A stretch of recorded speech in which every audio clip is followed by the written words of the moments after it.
Bueno, cuando nosotros hablamos de responsabilidad, generalmente en los profesionales de la salud se habla de responsabilidad civil y casi todos hablan de responsabilidad civil, civil, civil. Y la verdad es que ha sido muy común y sobre todo en Antioquia hablar de responsabilidad civil, porque aquí en Antioquia el tema de responsabilidad civil es la que más presencia tiene, pero realmente tenemos otras responsabilidades, otras consecuencias en nuestra actuación profesional que ya están empezando a coger fuerza también, que son la responsabilidad penal que les comentaba Anderson ahorita y la responsabilidad ética. En ese sentido, entonces, vamos a hacer un recorrido por todos esos tipos de responsabilidades, cómo se está presentando en este momento, cuáles son las corrientes jurisprudenciales que están empezando a tomar los jueces para evaluar casos de responsabilidad. Y mucho voy a trabajar el tema de mecanismos de prevención de estas contingencias de responsabilidad civil, temas de registro, para que podamos minimizar el riesgo de una demanda, pues cuando se trata de civil, o de una queja cuando se trata de ético, o de una denuncia cuando se trata de un proceso penal. Entonces vamos a iniciar con las esferas. Como les digo, esto es un recorrido que vamos a ver durante varias sesiones. Las esferas que son civil, ética, penal, algo de la esfera administrativa. Vamos a trabajar toda la nueva visión del consentimiento informado. Esto es supremamente importante, cómo en este momento se está ya empezando a visualizar el consentimiento informado, ya no simplemente como un documento que el paciente firma aceptando que se le realice un procedimiento, sino básicamente como un contrato, un documento bilateral. Esto es un cambio grandísimo en la relación médico-paciente y es importante, pues como esta nueva tendencia que es supremamente valiosa para defendernos y que minimiza mucho el riesgo pues, de una reclamación. Revisamos aspectos jurídicos de historia clínica, un componente pues muy importante que es el componente de seguros, el componente de seguros que en este momento pues lo traigo acá porque estamos viendo que muchos profesionales que nos buscan porque tienen algún tipo de reclamación, su póliza no les sirve. A pesar de que tienen supuestamente una póliza vigente, resulta que por algunas consideraciones que aquí vamos a ver, estamos encontrando que casi la mitad, su póliza no sirve para atender la reclamación, por la modalidad, por los sublímites que tiene la póliza, por las exclusiones. Entonces, por eso traigo este tema que es muy importante para evitar eh, que se nos genere de pronto una reclamación y no tengamos cómo responder por ella. Y un tema de aspectos gremiales que vamos a ver pues ya al final y sobre todo en este momento que está en pleno calor en el Congreso de la República, una ley para regular todo el tema de contratación de talento humano en salud y que están todos los gremios en unas pugnas por el tema de la contratación médica y contratación en general de todos los trabajadores del sector salud. Vamos a empezar entonces con el tema de las implicaciones de la práctica, es decir, lo que yo denomino las esferas de responsabilidad. Yo les mencionaba, hay una esfera ética, una esfera civil, una esfera penal y administrativa. La que tengo acá de primero es la esfera moral, porque nunca se habla de esa esfera moral, porque realmente no tiene consecuencias en dinero, ni tiene consecuencias desde el punto de vista jurídico, ni los va a llevar a la cárcel, ni el código de ética. Pero la empezamos a traer los abogados que estamos muy metidos en el tema de responsabilidad en salud, y es porque la responsabilidad moral está cogiendo una fuerza bastante grande. ¿A qué me refiero con la responsabilidad moral? Ese remordimiento propio del trabajador de la salud cuando tiene alguna dificultad con un paciente, tiene un evento adverso y tiene una reclamación, es una afectación a su salud mental. Este tema de la responsabilidad moral no tiene aseguramiento, pero es muy pesado llevarlo, porque entonces encuentra uno que cuando le dice al médico es que tenemos audiencia el viernes, el médico se estresa, el médico se le vuelve bastante pesado llevar un proceso judicial. Hay procesos que se pueden demorar 3, 4, 5 años y en un proceso de esos pues el sufrimiento es bastante grande, sobre todo cuando ve que se puede poner en riesgo su casa, su sueldo, porque se lo puede embargar a un paciente, o también por un peso, por una culpa, porque dejé de hacer algo importante que generó un daño en el paciente. Entonces la responsabilidad moral es una responsabilidad más interna, es una responsabilidad muy subjetiva, depende de cada uno, pero la verdad es que ve uno, sobre todo cuando hay fallecimientos o cuando hay secuelas en pacientes ocasionadas por una falla médica, ve uno que el tema de afectación en salud mental del profesional es bastante pesado, bastante pesado. Le dicen a uno, Esteban, yo prefiero conciliar eso, paguemos, que yo no me quiero ver enfrentado a un proceso de este tipo. Entonces, a veces termina siendo más dura esa responsabilidad moral que la misma responsabilidad civil. El profesional quiere pagar, quiere conciliar y quiere salir de ese problema y no continuar de pronto avanzar más y un escarnio público, a veces que temas de responsabilidad médica se vuelven como tan escandalosos y se vuelven pues, se generalizan. Entonces la responsabilidad moral es una responsabilidad muy personal, es la afectación propia por el hecho de haber generado un daño a otro.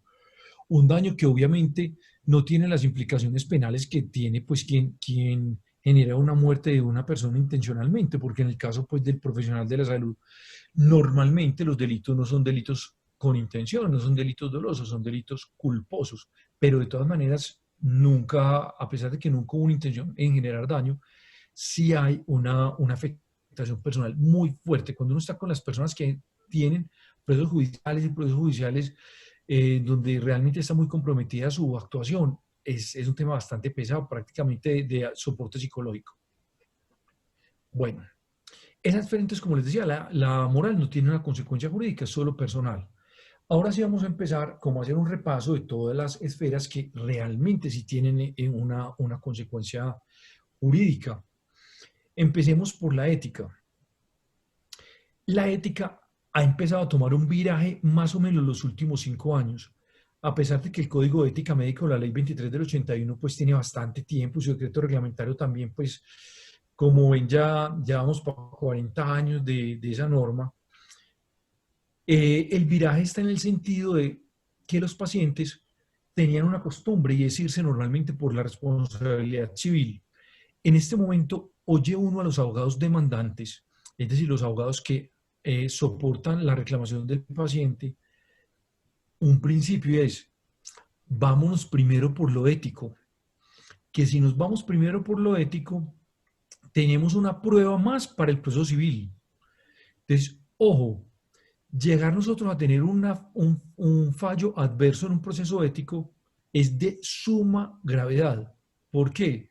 Porque no solo tenemos el fallo ético, que es propuesto por nuestros propios colegas, sino que ese mismo fallo se lo va a llevar el paciente para el proceso civil o inclusive para una denuncia penal. ¿Y qué sucede? Ahí ya va a tener el paciente un documento emanado de nuestros propios colegas. Es muy poderoso, porque un juez de la República, un juez civil que no es médico, no sabe nada pues de medicina, teniendo un concepto de los colegas, pues casi que eso lo va a inclinar mucho hacia una decisión. No quiere decir que tenga que decir exactamente igual al tribunal, no, puede ser una decisión diferente, pero sí es una prueba bastante poderosa para la prosperidad de las pretensiones del paciente. Entonces, ojo con ese tema, que el proceso ético puede tener consecuencias en otras esferas de la responsabilidad. Cuando hablamos con los profesionales de la salud y con los estudiantes, muchos subestiman el alcance del proceso ético, porque al fin y al cabo no me cobran dinero. No le cobran dinero, pero sí es un precedente duro. Máxime cuando ustedes pueden llegar a tener una suspensión en el ejercicio profesional, que eso es un tema pues ya de un precedente bastante delicado y que deja pues una anotación. Esas anotaciones de esas faltas a la ética, recuerde que son compiladas en la Secretaría Seccional de Salud. Ustedes van ahí al piso octavo de la Alpujarra, eh, donde Salvador, no sé si todavía estará Salvador, y le dicen, grábeme en una USB el listado o las instituciones pueden ir, y eso es público. Y a nadie le gustaría pues estar ahí como encabezando una lista de esas tan maluca de un fallo ético. Entonces, tengamos cuidado también del proceso ético. El proceso ético no se puede subestimar, es un proceso de ponerle atención, es un proceso que realmente puede generarnos dificultades, no solo el de lo ético, sino afectar otros procesos. Yo soy muy repetitivo en esta diapositiva y siempre recalco eso. ¿Cuáles son las principales causas de demanda? Cuando yo hago una pregunta, por ejemplo, a los estudiantes, uno me dice, mala práctica, iatrogenia. Y eso es supremamente común como respuesta. Nosotros nos estamos dando cuenta que las principales causas de reclamación, no solo de demandas civiles, se generan a partir de una mala relación profesional-paciente. El paciente que ha sido bien atendido por un profesional, el paciente que tiene una relación empática con el médico, es un paciente que es más tolerante a una falla o a un evento adverso por parte del profesional de la salud o institucional. Cuando la relación no es cercana, cuando la relación no es empática, es un paciente que así sea por situaciones menores puede disparar una reclamación. Situaciones menores como que llegaste un poquito tarde, te devuelves. O situaciones pues ya de relación o relación muy fría. Pero si ustedes de pronto se acuerdan del paciente y le preguntan, ve, ¿cómo está tu mamá que me habías contado la vez pasada que tu mamá está bien? Eso, mejor dicho, engancha al paciente. Es un paciente que difícilmente llegara a presentar una reclamación contra el profesional. O difícilmente, que ahí vengo a la segunda causa de reclamación, o difícilmente ese paciente se deja motivar por otro profesional para que entable una reclamación en contra de ustedes. Me refiero a la insolidaridad de los colegas como segunda causa. Sobre todo en medicina, en odontología es más fácil que el paciente perciba el daño. En medicina muchas veces el daño no es perceptible. Obviamente la mayoría de las veces sí, pero muchas no. Y el paciente se entera. Y uno dice, pero si ese daño no generó una consecuencia visible para el paciente, fue un error que se pudo superar, ¿qué pasó? Lo que sucede, y cuando uno empieza a indagar con el paciente, es que ese paciente tuvo una consulta posterior con otro profesional y el otro profesional simplemente le dijo, es que lo que te hicieron no fue correcto, es que ese medicamento que te mandaron no era el adecuado, esa dosis no era adecuada, es que hay otras cosas mejores, otras opciones mejores que te hubieran haber propuesto. Esos comentarios generan una inseguridad del paciente sobre la atención anterior, generan como una semillita para una reclamación. Entonces, un tema importante, siempre, siempre seamos muy juiciosos con el uso de la palabra frente al paciente, con el uso sobre todo de los reproches hacia conductas realizadas por otros colegas. Nosotros nos ponemos de pronto a hacer un juicio frente al paciente de algo realizado por otro sin conocer ni siquiera el contexto en que se hizo, sin conocer si el profesional sí quiso o no hacer una remisión o mandarlo a otro nivel de complejidad o enviar una ayuda diagnóstica y fue de pronto la EPS la que no dio la autorización. Es decir, pueden haber muchas situaciones que rodearon esa actuación del médico anterior que llevaron a que se produjera un acto no ideal y que ahora nosotros, sin conocimiento de causa, por fuera de contexto, empezamos a juzgarlo. Entonces, mucha prudencia, mucho respeto por las actuaciones de los demás. Recordemos que a todos nos suceden eventos adversos, pues yo también como ontólogo sé que a un ontólogo le suceden eventos adversos y que cuando yo ejercía también me sucedieron eventos adversos. Entonces seamos muy comprensivos con la situación de lo que le pasa al colega. Ojo con ese tema, ese dedo señalando siempre que el otro lo hizo mal, porque ahí lo que vamos a hacer es una guerra de todos contra todos, todos generando en los pacientes inconformidades para que arranquen con reclamaciones. Te recuerdo que en cualquier momento, si necesitan hacer alguna pregunta, a través de Anderson, que Anderson me interrumpe para que la podamos responder. Entonces, entonces las principales causas de demanda, primera causa de demanda es mala relación con los pacientes, una relación defectuosa, es una relación que se convierte en el abono para una reclamación posterior. Y segundo, nuestros propios colegas que son algo ligeros con su lengua y se ponen a hacer apreciaciones de un caso que ni siquiera estuvieron en su momento y en su contexto. Y ahora viene lo chévere, que es la parte que pues me corresponde a mí, cuáles son las principales debilidades en los procesos. Es decir, listo, ya tenemos una reclamación, ya sé que la tengo que enfrentar. ¿Por qué puedo yo llegar a perder ese proceso? ¿Cuáles son mis debilidades?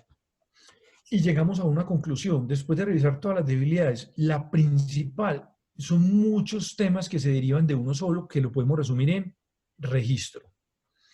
La principal debilidad procesal es una falla en el registro.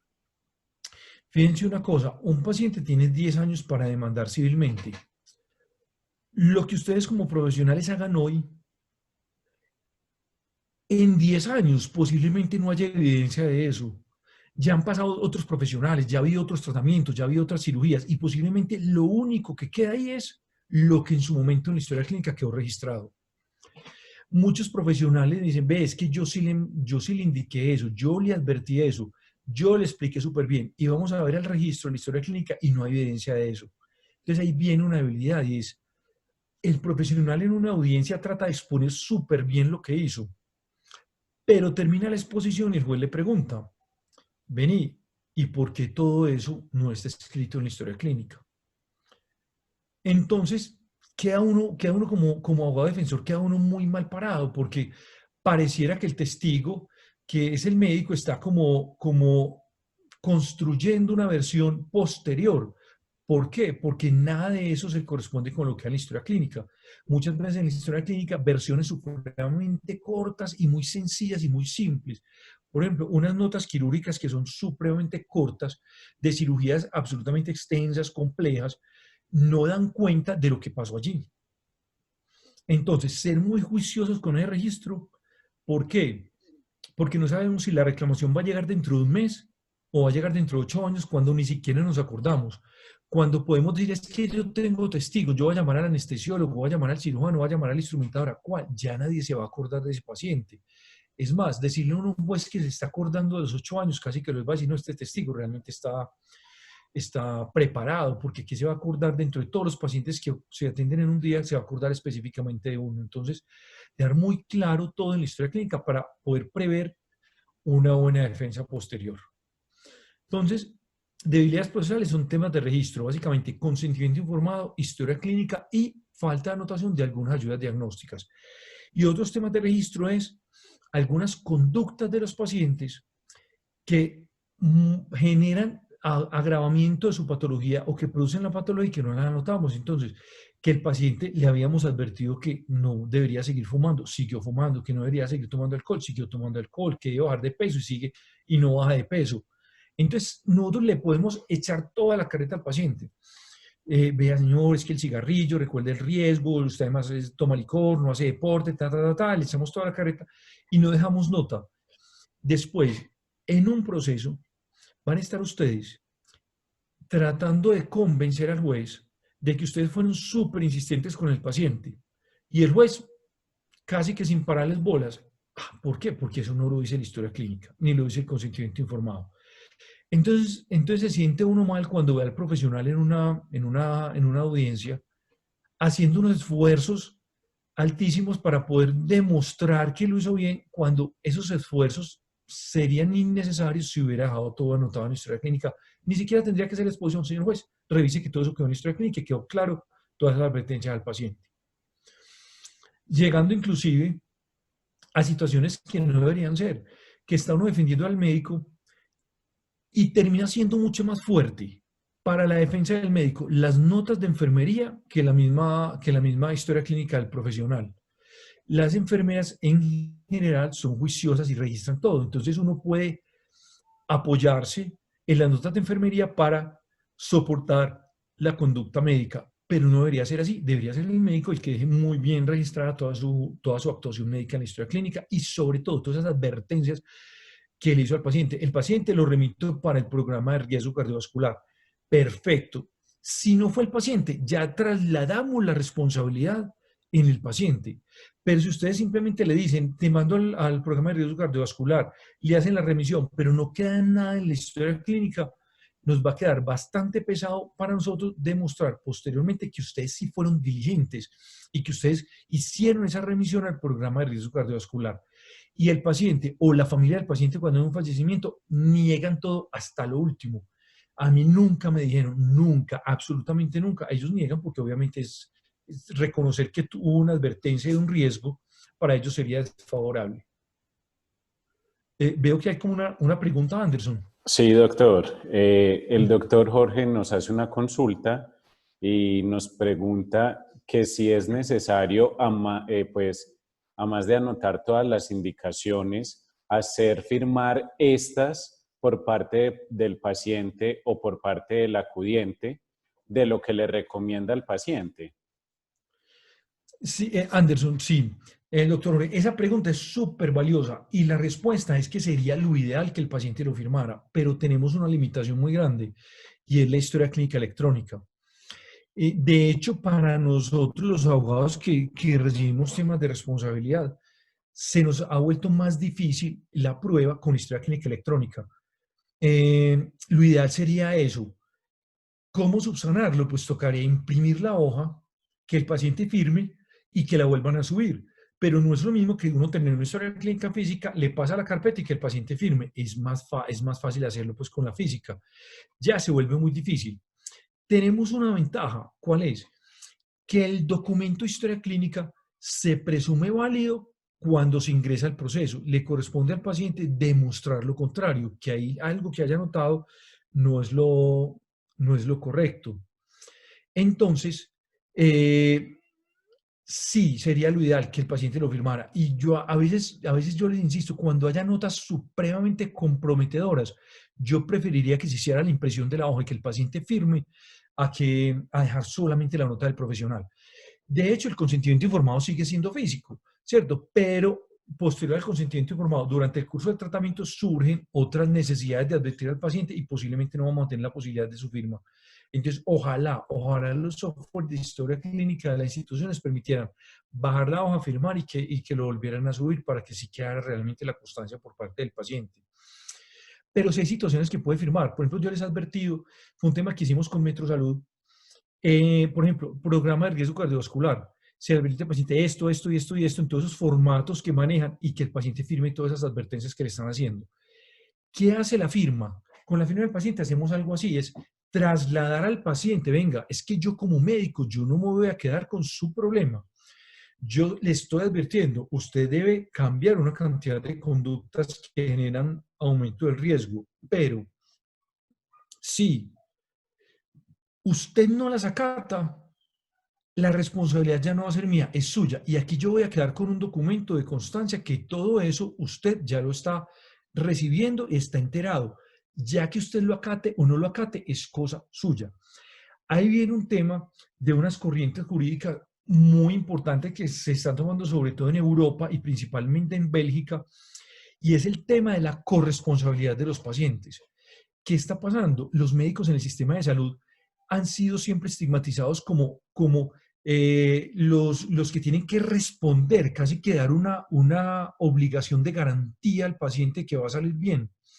Entonces, ¿qué está haciendo esta jurisprudencia europea? Es como sacudámonos, y es que el paciente es corresponsable, es que de hecho quien llega a la consulta con la enfermedad es el paciente, quien pone el riesgo es el paciente, porque en el momento en que el paciente no asume sus responsabilidades, es el médico el que tiene que salir a responder. Es que se murió mi papá que está en un programa de riesgo cardiovascular hace 2 años y mire, y lo dejaron morir.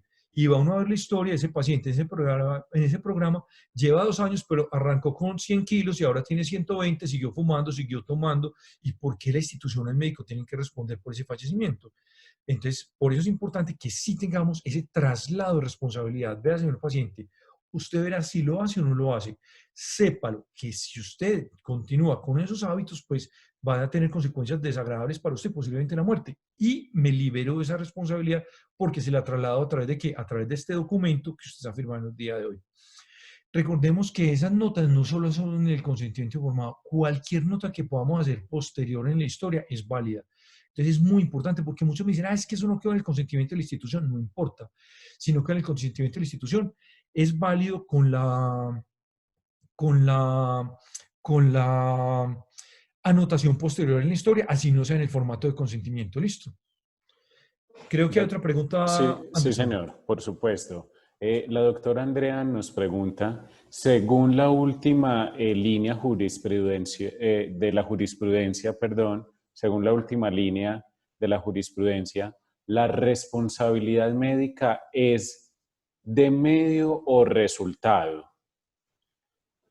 La doctora Andrea sabe. Esa pregunta es una pregunta muy de un trasfondo jurídico potente. Listo. La responsabilidad, según la línea jurisprudencial constante y reiterada en Colombia, es una responsabilidad de medios. Pues, pero me explico para quienes no sepan, pues, que es una responsabilidad de medios. Más que responsabilidad, es una obligación, ¿cierto? Ha sido, en términos generales, una obligación de medios. ¿Qué quiere decir? Que el médico está obligado, sí, ojo, pero no a garantizar que el paciente en un 100% de los casos salga con todo el 100% bien, ¿cierto? Sí está obligado a garantizar que va a disponer de sí sus mejores conocimientos, unas adecuadas herramientas pues tecnológicas, una adecuada formulación, unas adecuadas ayudas diagnósticas, pero no se compromete con el resultado. Esa es una obligación de medios, es la general. La obligación de resultados es donde el médico sí se compromete, se obliga con el paciente a tener un resultado favorable. El principio general es que estamos frente a obligaciones de medios. Sin embargo, ojo con esto, sin embargo, vemos que cada vez más los jueces empiezan a estrechar mucho más esa obligación de medios y decirle, hey, no, venga, es que como ya ha avanzado la tecnología, ya ha avanzado las posibilidades diagnósticas, ya usted tiene muchas más herramientas para generarle al paciente un buen resultado. Entonces empieza uno a ver tendencias de algunos jueces que empiezan prácticamente a hablar de resultados, pero la línea jurisprudencial estable en Colombia durante muchos años y casi que es universal es obligaciones de medios, es decir, los profesionales de la salud nos obligamos a dar lo mejor de nuestras condiciones técnicas y nuestras habilidades para un buen resultado, pero no nos obligamos a que el resultado sea correcto siempre. ¿Listo? Entonces, Muy la bien. tendencia es de medios, pero ojo que vamos hacia un ensanduchamiento muy bravo, y es a una obligación a unas obligaciones de resultados. Muy bien. Máxime, yo pues sí voy a contarlo porque pues un aporte que hay en un proceso judicial recientemente que le pidieron un concepto de un paciente no me acuerdo de la especialidad, a la Universidad de Antioquia. Y el decano, el doctor Palacio, decano de la Facultad de Medicina, contestó que no tenía en su momento pues disponibilidad para hacer ese peritaje. Y le dice al juez que se apoye en la carga dinámica de la prueba. Eso nos pareció, pues, a abogados que estamos en la defensa, nos pareció una situación bastante compleja, que la propia Universidad de Antioquia lo haya mencionado así, porque la teoría de la carga dinámica de la prueba básicamente le dice al juez, ponga al médico a que sea él el que pruebe que no hizo daño, que lo hizo bien, cuando el principio general es que en Colombia quien demanda debe probar. Así sea la demanda más evidente, por ejemplo, que se cayó la Torre Space en el Poblado. Es obvio que esa torre se cayó por mal hecha, pero los demandantes tendrían que en la demanda probar todas las fallas que hubo para obtener pues, un resultado favorable. En salud, la carga dinámica de la prueba busca algo diferente y es liberar de la carga al demandante, en este caso al paciente, es decir, facilitarle al paciente su proceso de demanda contra el profesional y trasladar esa carga para que quien pruebe que lo hizo bien y que no generó un daño es el profesional. Por eso me parece pues, importante la pregunta de André, mucho más en ese contexto. Desde la semana pasada estamos muy preocupados los abogados que desde la Universidad de Antioquia venga un pronunciamiento diciéndole al juez que se apoye en la carga dinámica de la prueba, cuando eso prácticamente es cargarle más al profesional y dificultarle más todo el proceso judicial al profesional, cuando debería ser pues, una postura de una facultad que forma profesionales de la salud, pensaría yo tener una postura mucho más consecuente, mucho más responsable con sus propios egresados, máximo en un momento de estos que el ejercicio está tan complejo, que hay dificultades de pago, dificultades de insumos, uno decir señor juez, apóyense en la carga dinámica de la prueba, me pareció pesado, me pareció dura esa comunicación de la UDEA, y eso hace que se empiece a complicar mucho más el panorama cuando de una universidad tan reconocida como la Universidad de Antioquia se generan posturas de ese tipo. Bueno. Incluso, el doctor Jorge desde Bogotá también le da la afirmación en cuanto a este tema y quiere manifestar su idea en la que dice que la jurisprudencia no ha cambiado en la consideración del arte de la medicina como medio, no como resultado. Así que difícilmente el acto médico podrá convertirse en resultado. Así es, estoy totalmente de acuerdo. Esa es la postura como general y estable que ha tenido siempre la jurisprudencia en Colombia. En algunas ocasiones, pues, se han buscado temas de resultado. Yo veo que el tema de resultado se ha enfatizado mucho, por ejemplo, en los paseos de la muerte, en odontología, en temas estéticos, ya empiezan a generarse unos nichos donde las sentencias sí empiezan a obligar a resultados. Es que la institución, usted tenía que recibir al paciente, usted tenía que generar como mínimo la atención, no rechazar y que ese paciente pues recorra toda una ciudad en una ambulancia donde lo reciben, son condenas contra el Estado, pero son situaciones muy especiales. En algunos casos, de pronto en cirugía plástica, ¿cierto? Pero son excepcionales. En general, seguimos con una tendencia de obligación de medios. ¿Listo? Bueno. Bueno, Una última pregunta, doctora, antes de continuar con el tema. La doctora Natalia pone un caso muy pequeño a consideración. ¿Qué pasa con un paciente que acude solo a consulta externa y se remite a urgencias por sus propios medios y no asiste, pero se le llena la bitácora y el paciente no va y se complica? ¿De quién es la responsabilidad? perfecto. Doctora Natalia, si tú anotas en la historia clínica que se hizo la remisión para que asistiera a urgencias o al servicio X o Y, o que tenía que ir donde un especialista, o por ejemplo, este no es el nivel de complejidad para su atención y ir a otro nivel de complejidad. Si está en la historia clínica anotado que se hace esa remisión y se hace esa instrucción al paciente y el paciente no la cumple, es responsabilidad del paciente. A eso me refiero con la importancia del registro. Es que es importantísimo. Si no queda esa nota, y ojalá, es que ojalá firmada por el paciente, es que la historia clínica electrónica nos empieza a poner dificultades en la expresión de la voluntad del paciente dentro del contenido de la historia por las dificultades, pues sí, y hasta ahora el Ministerio de Salud no ha autorizado, no ha permitido que el paciente también tenga una firma electrónica, así sea que se le ponga al lado pues como un tablerito para que firme, como firmamos por ejemplo en las notarías, o que ponga la huella. Hasta ahora no, pero eso tiene que llegar allá. Que el paciente también de una vez pueda en la historia clínica electrónica manifestar su voluntad y que quede registro de esa manifestación de voluntad. Listo. Entonces, si hicimos la nota, no hay ningún problema. De hecho, ese tema es muy frecuente y es muy frecuente. Yo lo escuchaba en los médicos de Metrosalud.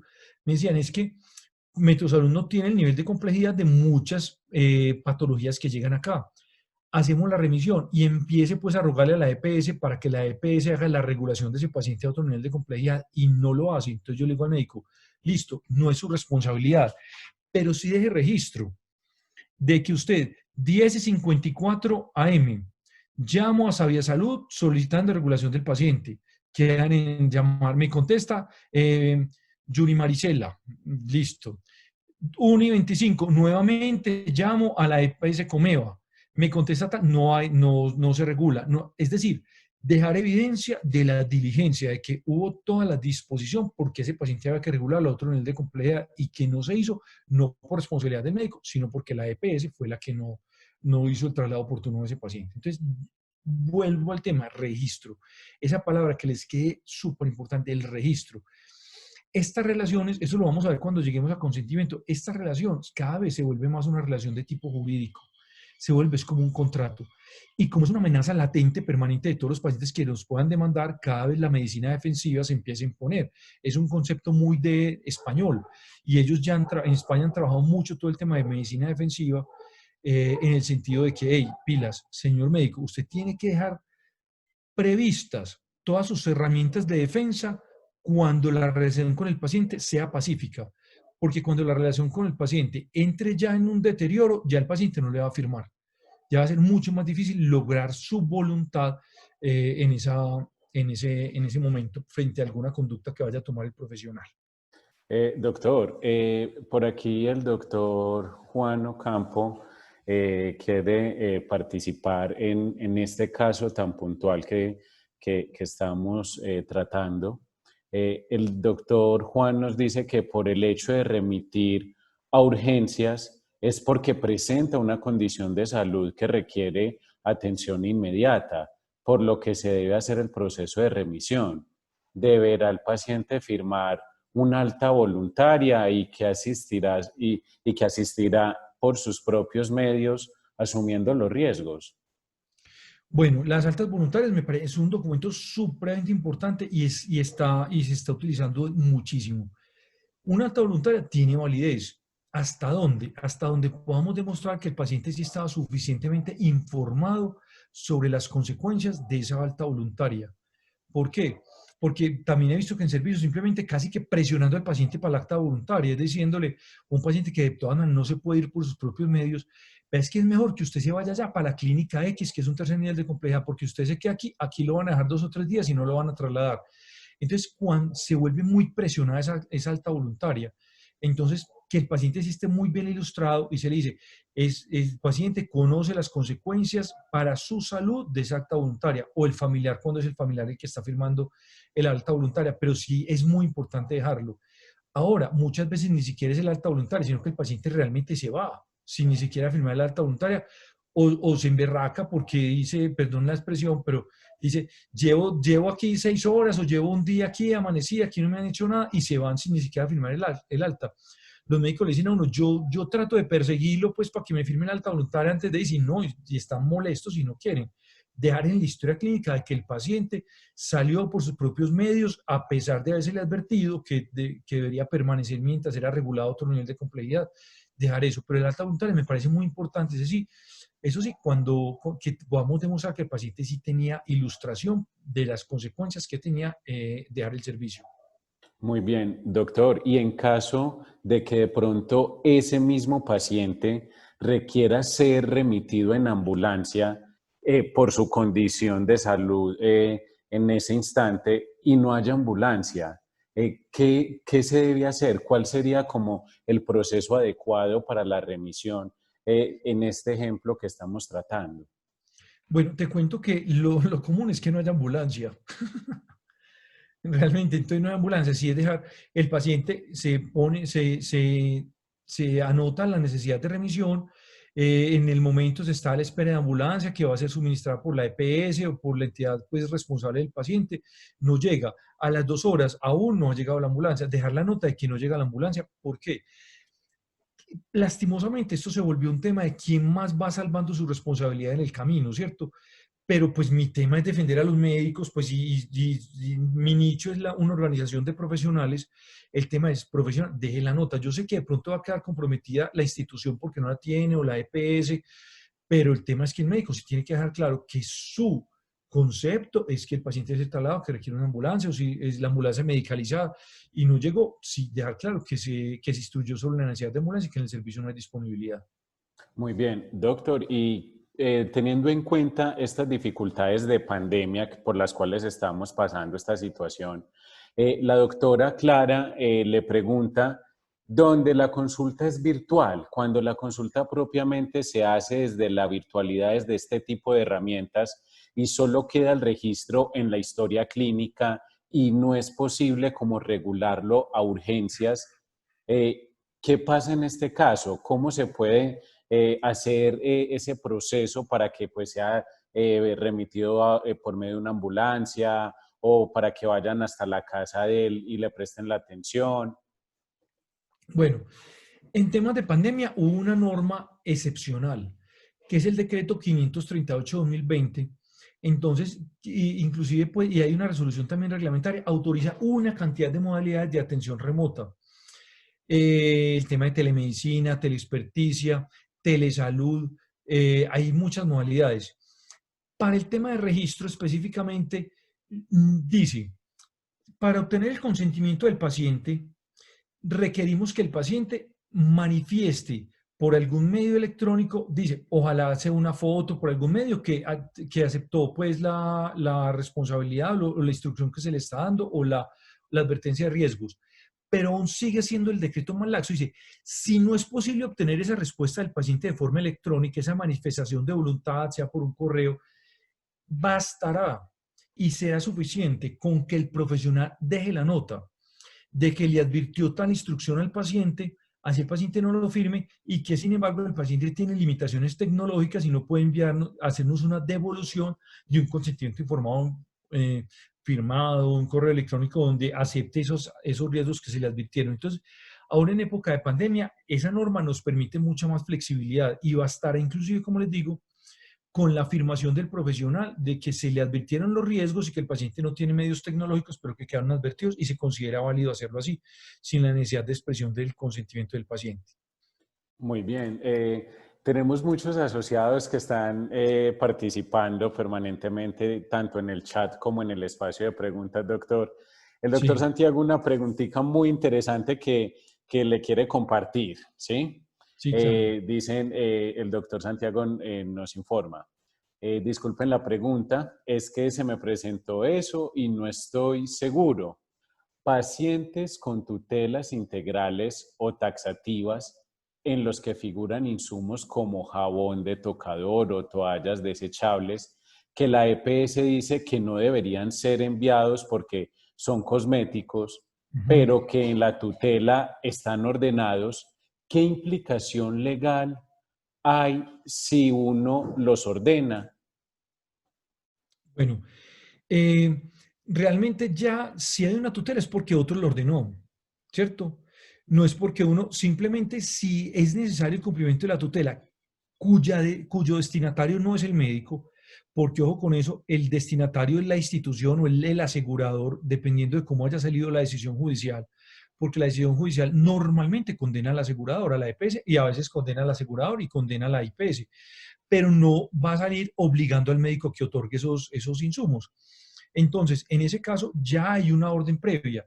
Simplemente si hay que suministrar, lo que dice es, el paciente asiste con tutela, donde se ordena el suministro de tales, se remite al área administrativa de la institución para que lo otorguen, porque realmente, si ustedes reciben esa tutela, ustedes no son los que lo ordenan, ya fue ordenada previamente y un juez avaló esa orden. Entonces, no serían ustedes los llamados a dar cumplimiento a esa orden, sino la institución o el asegurador. Entonces, Perfecto, usted deja la nota doctor. que se remite a la entidad destinataria de la tutela para que dé cumplimiento a esa orden. Perfecto. Doctor, estamos al día con nuestros asociados. Podemos Listo, continuar. perfecto. Claro que sí. Bueno, de todo, he hablado de la palabra responsabilidad muchas veces, pero entonces no hemos visto qué es responsabilidad profesional. Ese es un tema que, que es muy chévere porque responsabilidad profesional es un concepto, por el hecho de ser profesional médico, lo adaptamos al profesional médica, pero es la definición general de responsabilidad. Es que responsabilidad es la capacidad de nosotros de asumir las consecuencias de nuestros actos. Igual cuando se es papá, la responsabilidad es de asumir las consecuencias de tener un hijo, cuando compro una casa de pagar las cuotas, cuando me meto un crédito pues de pagarlo. La responsabilidad está en todos los ámbitos, es la capacidad de una persona de asumir las consecuencias de sus decisiones. En este caso, la responsabilidad profesional es la responsabilidad, es la capacidad que tiene el médico de asumir las consecuencias de su actuación profesional. Consecuencias que tienen implicaciones en la vía ética, que ya estuvimos hablando ahorita de ella, en la vía penal que no hemos hablado y en la vía civil. En la vía ética, frente a nuestros propios colegas que van a evaluar si el médico fue juicioso con el cumplimiento de la ley 23 del 81 o si violó alguna disposición de esa ley y que no va más allá de una amonestación privada o hasta una suspensión. Digo, no va más allá, pero pues es muy grave ya pues una suspensión. Una responsabilidad penal cuya consecuencia es la sanción por un delito, que es un delito que es con plena privativa de la libertad, pero que en general los profesionales de la salud no vamos a la cárcel. ¿Por qué? Porque nosotros normalmente no somos peligrosos para la sociedad. Recordemos que quienes van a prisión, para que una autoridad judicial envíe a alguien a prisión, tiene que haber una razón para ello, que no es solamente la comisión del delito, sino que esa persona, por ejemplo, puede eludir la justicia o que esa persona eh, pueda entorpecer un proceso judicial, ¿cierto? Que es, por ejemplo, por eso el tema, por ejemplo, del gobernador de Antioquia, que la justificación para su detención era que él tenía la posibilidad desde su cargo de entorpecer un proceso judicial. Deben darse unas medidas.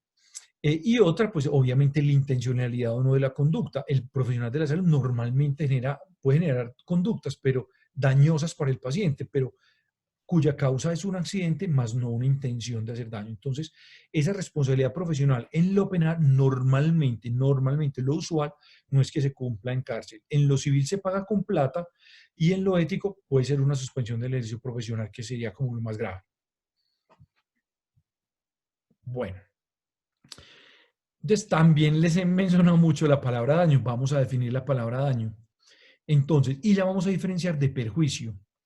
Para que ya entremos aquí en materia en lo bueno de la responsabilidad, ya todo el tema de la indemnización, cuándo tengo que pagar, cuándo no tengo que pagar, hasta cuánto me van a cobrar. Entonces, el daño es una transformación negativa de la realidad. Es decir, ese paciente que entró con una condición de salud hoy, en este momento a las 4 de la tarde a mi consulta, a las 6 de la tarde, después de la consulta o después del procedimiento, salió peor de lo que entró, para que lo pongamos en términos sencillos. Y peor no es que, pues obviamente en una cirugía va a salir convaleciente, pero peor en este caso no es con una posibilidad de recuperarse, sino con un daño ya instaurado en su cuerpo a causa de la actuación del profesional. Ese es el daño. Pero es diferente el daño al perjuicio. Un daño es el fallecimiento de un paciente por causa de un error médico. Pero si ese paciente, voy a poner un caso, fallece en una clínica estrato 6 en el barrio del Poblado de Medellín o en la Fundación Santa Fe de Bogotá o en la clínica Valle de Lili en Cali, ese daño en ese paciente que está en una de esas instituciones puede ser exactamente igual a otra paciente que fue operada de lo mismo, exactamente a la misma hora en el Hospital General de Medellín o en el Hospital de Kennedy en Bogotá. Pero ¿qué sucede? El daño en una paciente de estrato 6 y el daño en una paciente, el mismo daño, la misma cirugía, en el mismo momento, en dos personas totalmente diferentes, una estrato 6 y otra estrato 2. Ese daño, el que realiza el médico en la persona estrato 6, puede llegar a ser más o menos costoso, más o menos perjudicial que la persona en estrato 1. Me explico. Y uno diría, pero ¿cómo así que la responsabilidad civil pues es tan clasista? ¿Qué sucede? A pesar de que el daño es el mismo, el perjuicio en la persona de estrato 2, por ejemplo, el perjuicio moral, ahorita vamos a ver qué es, básicamente es la afectación psicológica de la persona o de su familia. Si esa persona fallece en la persona estrato 2, va posiblemente, y por eso muchos abogados le tenemos pavor a esas demandas en perjuicios morales de pacientes que están en estratos 1, 2, 3. ¿Por qué? Porque su composición familiar es de familias muy extensas. Entonces, esa paciente o ese paciente que falleció vivía con otros 10. Entonces vive con sus papás, vive con sus hijos, vive con la hermana que quedó en embarazo, vive con la hija de una prima que abandonó y eso, mejor dicho, son una cantidad de gente que está en esa casa. Por el hecho de la convivencia permanente en la misma casa de todos esos otros 10, se pueden venir todos a reclamarnos un perjuicio psicológico, un perjuicio moral o perjuicio extrapatrimonial. Mientras que la paciente que está en un estrato alto posiblemente no va a tener esas personas con las que convive tan cercanas que puedan llegar a demostrar un perjuicio por ese fallecimiento. Cada caso se mira en forma particular. Pero ya no mirando el daño moral, el perjuicio moral, sino si miramos el lucro cesante, qué es lo que esa persona deja de ganar por el hecho de su fallecimiento hacia el futuro, en la persona de estrato 2, ese perjuicio puede ser cero. Esa persona de estrato 2, a pesar de que el daño fue el mismo, no tiene derecho su familia a reclamar ningún daño, ningún lucro cesante. ¿Por qué? Porque esa señora no trabajaba, no hacía nada. Mientras que ese perjuicio, lucro cesante en la persona estrato 6, puede demostrar fácilmente, mire, aquí está la carta del empleador, tenía un salario de 10 millones de pesos mensuales. Y eso multiplicado por todos los años de la probabilidad de vida que tendría esa persona de acuerdo con la expectativa de vida que nos indica el daño. Entonces, fíjense que el daño es uno, pero los perjuicios pueden ser totalmente diferentes dependiendo de quién lo sufra. Entonces, yo, por ejemplo, si yo llegara a perder un dedo, como odontólogo, esa pérdida de ese dedo sería costosísima. ¿Por qué? Porque prácticamente me deja sin posibilidad de ejercer la profesión.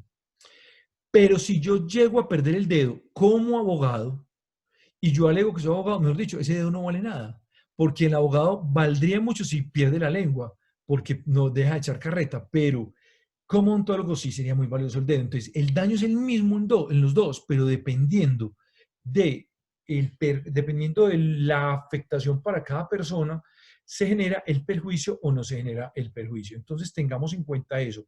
El daño es uno, pero la cadena de perjuicios que se suscitan a partir de ese daño varía de una persona a otra, es diferente. Alguien preguntó, ¿cierto? No te escucho, Sí, Andrés. muchas gracias, doctor. Sí, señor. Ujú. Tenemos algunas inquietudes de nuestros asociados. Estaba esperando de pronto a que adelantáramos un poco en nuestra presentación para poderle compartir algunas inquietudes. La doctora Natalia, la doctora Adriana, la doctora Erika y la doctora Gloria, tenemos tres asociadas que nos quieren como compartir algunas inquietudes. La doctora Natalia nos dice, si uno está en consulta externa y debe remitir un paciente con sospecha de infarto y no hay ambulancia y se va poniendo en posición crítica, ¿es válido mandar un taxi? ¿Debe ir acompañado de personal médico? Y si hace paro y llega a la otra institución sin signos vitales, ¿qué implicaciones puede tener en responsabilidad médica? ¿O es mejor dejarlo esperando la ambulancia en el centro de consulta? Yo puedo pedir cambio de pregunta. Bueno, no, si se tiene esa sospecha de ese infarto, pues en esa institución de ese primer nivel, de pronto podría haber herramientas para hacer una atención inicial de ese paciente. Si las hay, ¿cierto? Debería ser lo principal, mientras llega al menos a hacer una atención inicial del paciente. Sabemos que necesitamos una ambulancia, posiblemente una ambulancia medicalizada, y que definitivamente nos han dicho que no.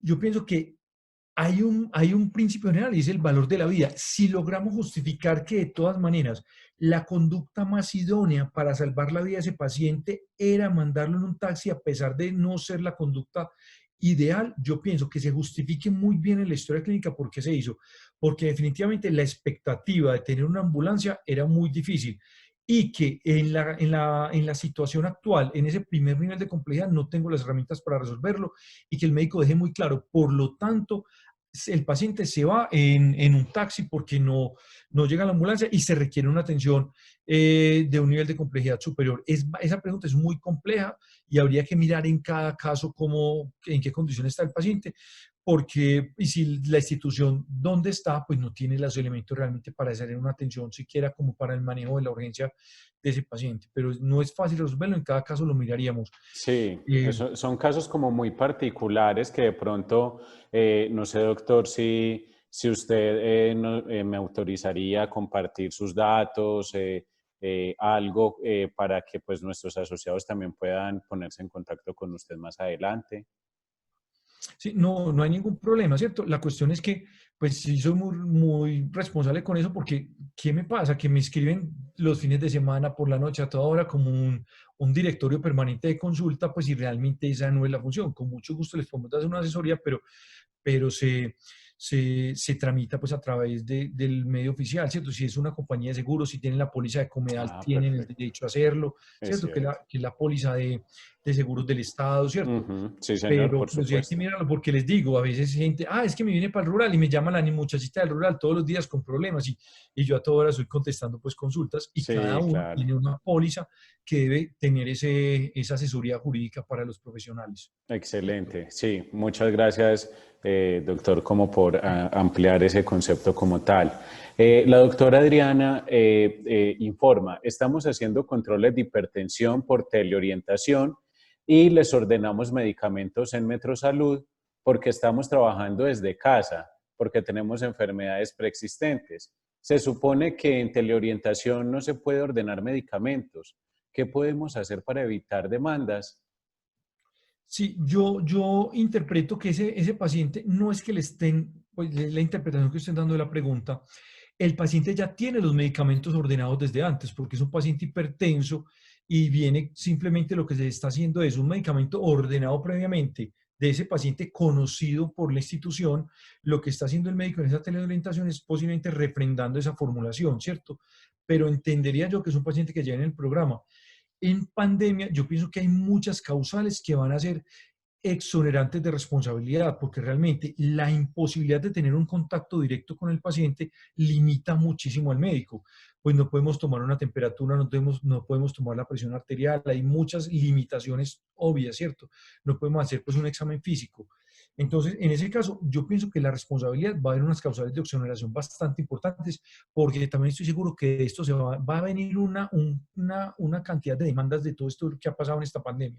La conflictividad judicial se va a aumentar muchísimo porque pacientes represados para cirugía, entonces se han agravado sus condiciones de salud, los que tienen cáncer, los que se han muerto. Yo creo que la conflictividad va a aumentar muchísimo, pero pienso que el tema de la pandemia para los médicos va a tener unas condiciones también especiales de manejo. Pero en ese caso yo pensaría que un paciente que ya es conocido por la institución lo que le está haciendo es refrendar pues ese medicamento que usualmente se le administra.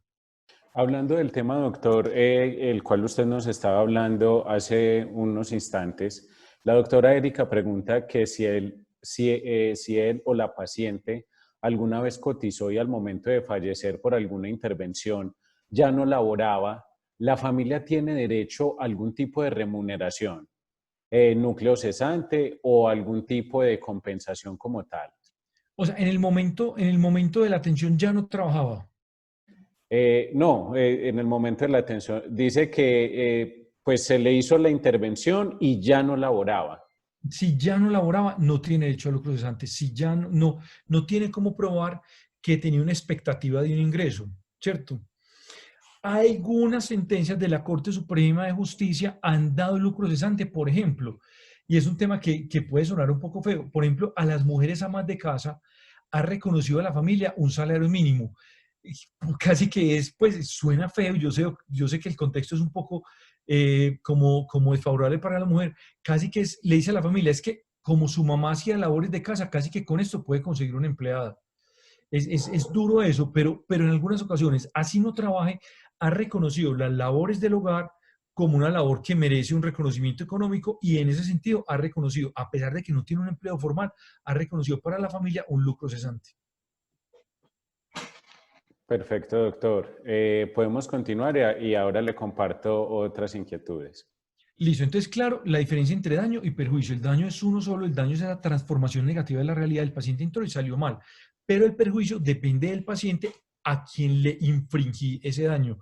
Entonces, varía de estrato socioeconómico, varía si tiene mucha familia, si tiene poca familia, varía. Hay pacientes que se dejan afectar por cualquier cosa, una afectación psicológica tremenda, en cambio para los otros es tranquilo. Entonces, depende uno a otro. En ese tema de perjuicios, concretamente la parte de perjuicio psicológico es el coco en este momento. Es muy, muy, muy fuerte la proporción de la pretensión que piden en daño psicológico o perjuicios morales, extrapatrimoniales. La verdad, hay pacientes que piden como pidiéndole a Dios unas cosas exorbitantísimas y se inventan además unas historias que, mejor dicho, eso para Hollywood, de que mi papá era lo máximo, yo estaba siempre al lado de él, me consolaba y todos los hijos dicen que ese papá, mejor dicho, los afectó. Y va uno a ver en la realidad, hace un año no lo visitaban.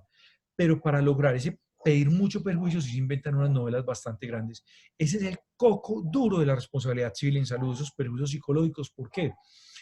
Porque no tienen una unidad de medida muy clara, como si lo tendría un perjuicio físico que hay que volver a intervenir al paciente. Una cirugía ortopédica quedó mal, listo. ¿Cuánto vale el cirujano? ¿Cuánto valen la clínica? ¿Cuánto valen los elementos que se tienen que utilizar para la osteosíntesis otra vez? Pero en el perjuicio psicológico no tenemos esa unidad de medida tan clara, una factura, no tenemos cómo hacerlo. Igual cuando reclaman el dolor, cómo pagar el dolor.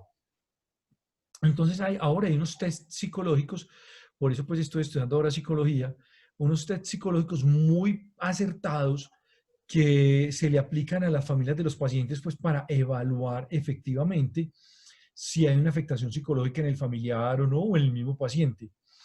Pero igual nunca van a ser tan objetivos eh, esos test para determinar. El dolor del hermano A vale 5 millones, el dolor del hermano B vale 7 millones. La verdad es, esa transformación de ese componente subjetivo en plata tiene muchos sesgos, pero hay que hacerlo y se paga en dinero.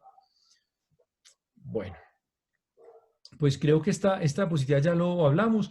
Obligación de medios es la obligación que tiene el profesional de dar todo lo mejor de sí para lograr una buena atención del paciente, dar sus conocimientos, tenerlos actualizados, las herramientas, la oportunidad. Pero no se obliga a que en todos los casos todos los pacientes deban salir bien. Y una obligación de resultados, sí tenemos una obligación de generar un producto favorable para el paciente. ¿Ibas Muy a decir bien. algo? Doctor, no sé si de pronto hacemos otra ronda de preguntas o continuamos con el tema. No, no hay problema hacerla, porque precisamente como les decía al principio, la idea de esto de tener varias sesiones es que podamos resolver dudas y que no sea una charla magistral, sino que podamos participar y ayudarles pues con las dudas que vayan teniendo. Perfecto, muchas gracias, doctor. Le voy a compartir entonces otra ronda de preguntas por parte de nuestros asociados. Teníamos pendiente la pregunta de la doctora Gloria Estela. Ella nos dice, ahora por el COVID los traslados primarios están prohibidos, donde laboros se han realizado porque la emergencia amerita que el paciente no COVID esté en un tercer nivel. Ya mi institución está en problemas por un traslado al Hospital Pablo Tobón Uribe. ¿Será que pesa más la norma que la vida del paciente? Yo pienso que frente a un proceso judicial, si justificamos claramente la razón del traslado primario, de hecho nosotros nos lo han consultado y nosotros hemos sugerido, hágale, mándelo. No hay nada que hacer. Si no hay regulación, usted no puede dejar que el paciente le muera en sus manos. Mándelo. Yo pienso que ahí sí hay unos derechos fundamentales de una protección superior que se pueden defender muy bien. Yo entiendo que puede haber un problema administrativo, ¿cierto? Y el problema administrativo, entonces una denuncia a la super, que porque esta institución hizo un traslado primario sin consultar y que la institución que recibió al paciente no tenía cama, no tenía la posibilidad de atenderlo, ¿cierto? Pero si quedó absolutamente claro que definitivamente no había otra, que el paciente no estaba siendo regulado y que se comprometía la vida del paciente, si no se hace ese traslado, toca hacerlo. Y entiendo que estaba prohibido, pero también es muy claro dejar la razón por la cual se está haciendo y que se buscó todos los medios para lograr una remisión por una regulación correcta y que no se obtuvo y que por lo tanto tocó hacerlo. De hecho, a mí me han preguntado, yo, hágale, no tiene más que hacerlo, justifique muy bien por qué lo está haciendo. Muy bien. El doctor Emilio le pregunta que ya se han venido presentando algunos problemas, algunas dificultades médico-legales con el tema de telemedicina. ¿Tiene usted algún consejo, digamos, algunos tips para evitar este tipo de dificultades?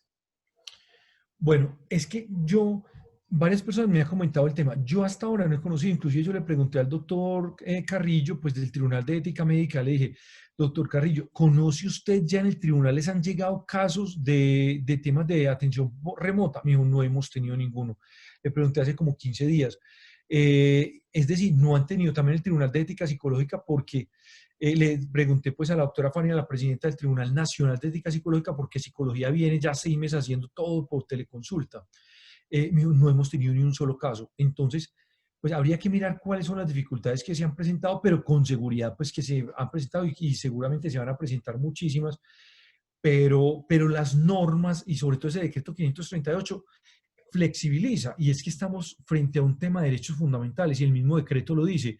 Señor médico, casi que lo que prima es la defensa y la custodia de ese derecho fundamental a la salud y la vida de los pacientes. Y no puede estar una norma por encima de eso. Y el decreto 538 es muy laxo y le da menos rigor al médico para que pueda hacer su atención en medio de la pandemia. Muy bien. La doctora Adriana dice, siempre nos han dicho que el paciente es responsabilidad del médico tratante hasta no entregarlo a otro colega o a Ajá. una institución. Si estoy en consulta externa y tengo que remitir un paciente a urgencias, ¿sí se puede enviar en un taxi solo? Yo pensaría que solo no. Yo eso sí no, pues ojo, no, lo que yo dije ahorita del taxi es una situación excepcionalísima de emergencia para que no se generalice, pues que no. Lo ideal es que el paciente debe tener una regulación adecuada, debe irse en la ambulancia, eso es lo correcto, pero en la práctica ocurren situaciones muy anormales de lo que, cómo funciona el sistema.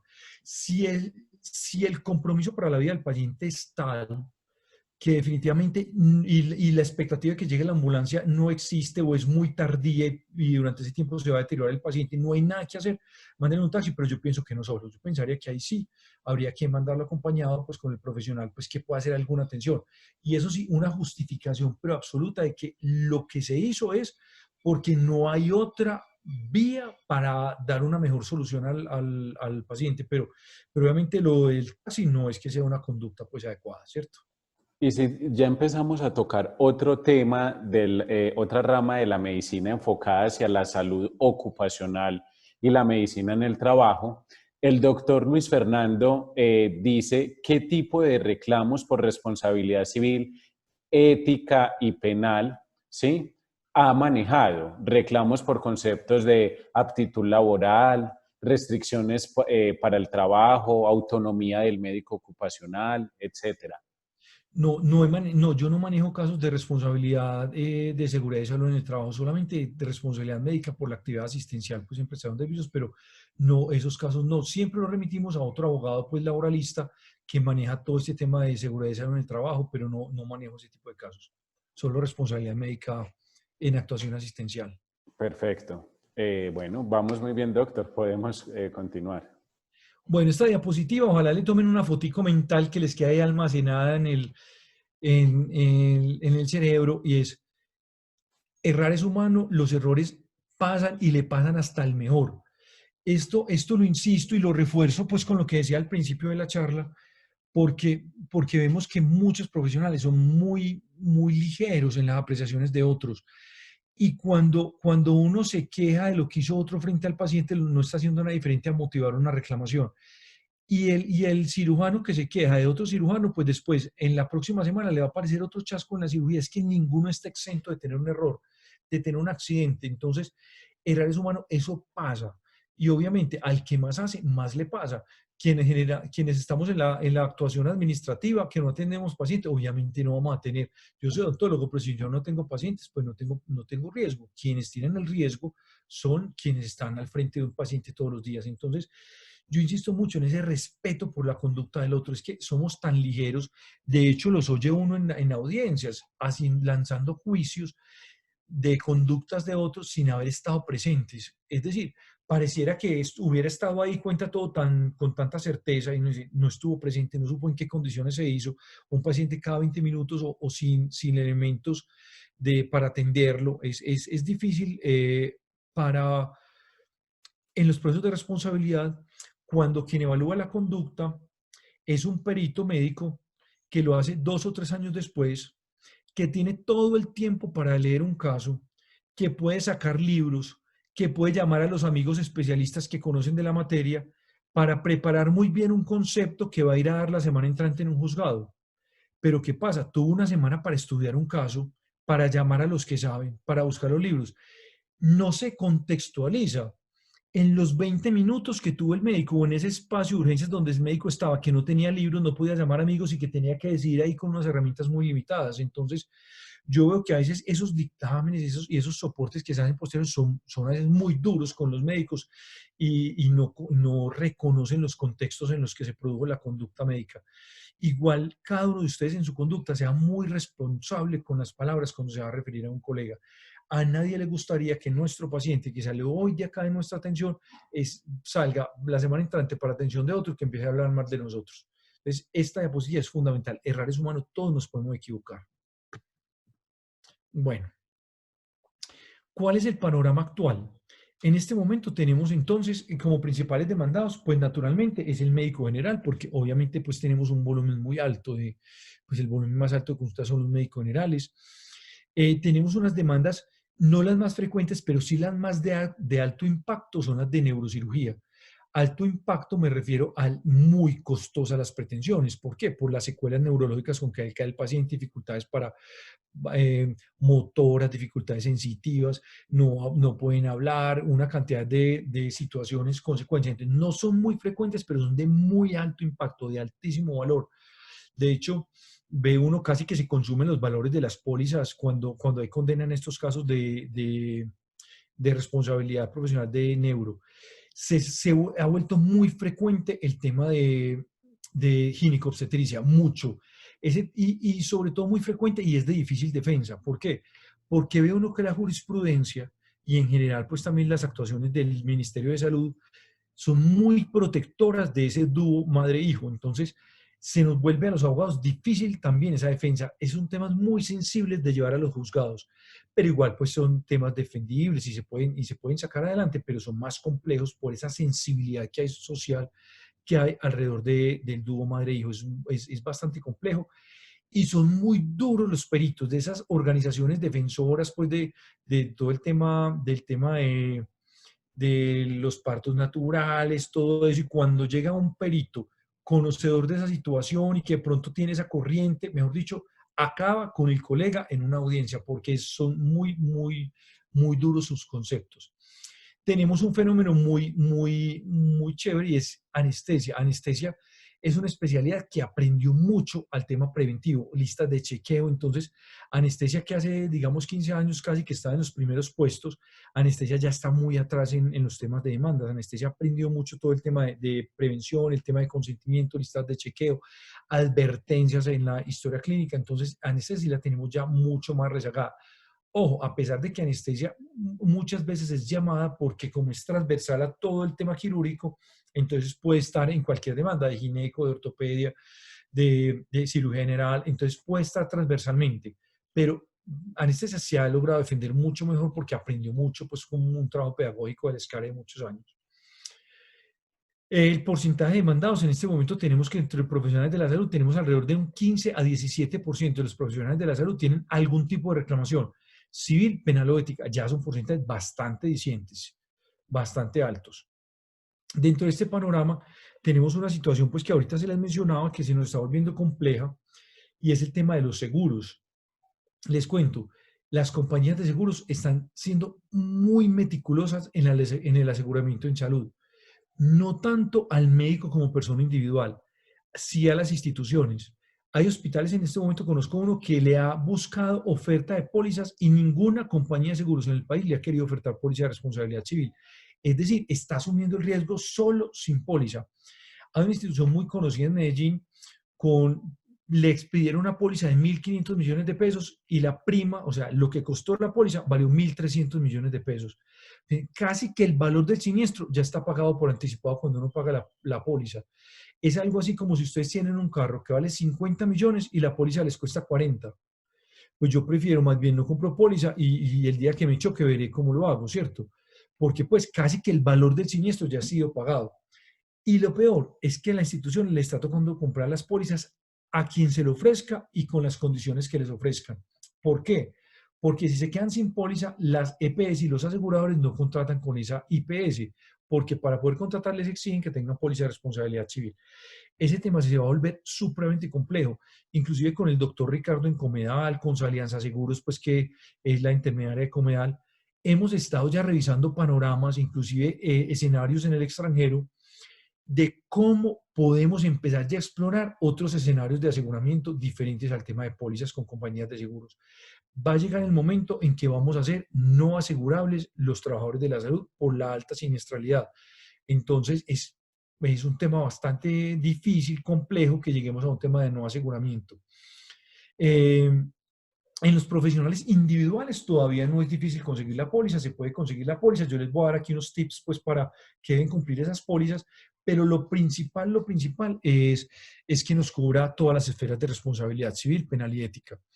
Y vamos viendo cómo se plantea el panorama, pero ya hay muchas instituciones y asociaciones gremiales empeñadas en revisar otros modelos, cómo vamos a amparar la conducta del profesional y la conducta de las instituciones, porque las compañías de seguros nos van a sacar el cuerpo del aseguramiento. De hecho, les cuento que en este momento de pandemia ya estamos viendo que las pólizas que están expidiendo excluyen cobertura de COVID.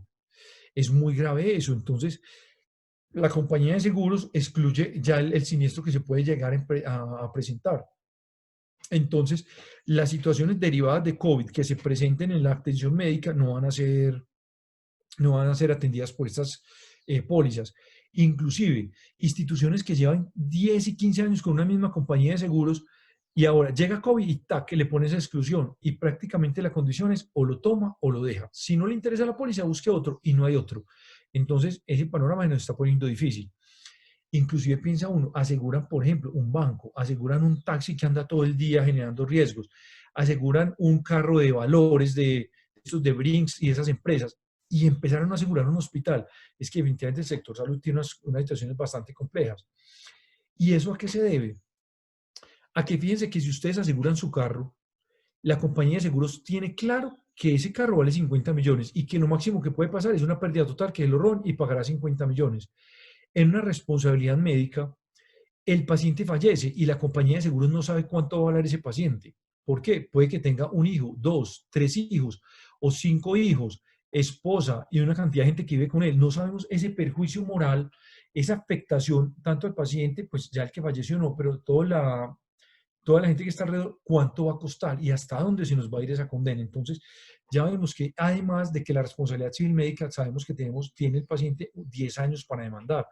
Entonces se llaman siniestros de cola larga, se demoran muchísimo y la compañía de seguros tiene que hacer unas provisiones demasiado costosas para, porque la ley se los exige para en un futuro poder responder por ese riesgo. Entonces una compañía de seguros tiene un costo financiero muy grande cuando se trata de responsabilidad médica. Le toca meter la plata, dejarla bloqueada como provisión, esperando a que falle en el caso en un juzgado que puede ser en 5 o más años.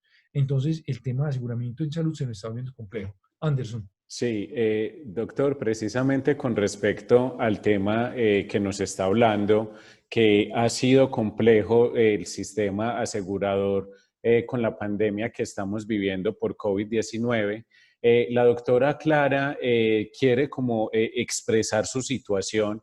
Ella informa que hace 10 años estoy en consulta y debido a la pandemia me llamaron a trabajar a urgencias hace 2 meses por restricciones en algunos compañeros.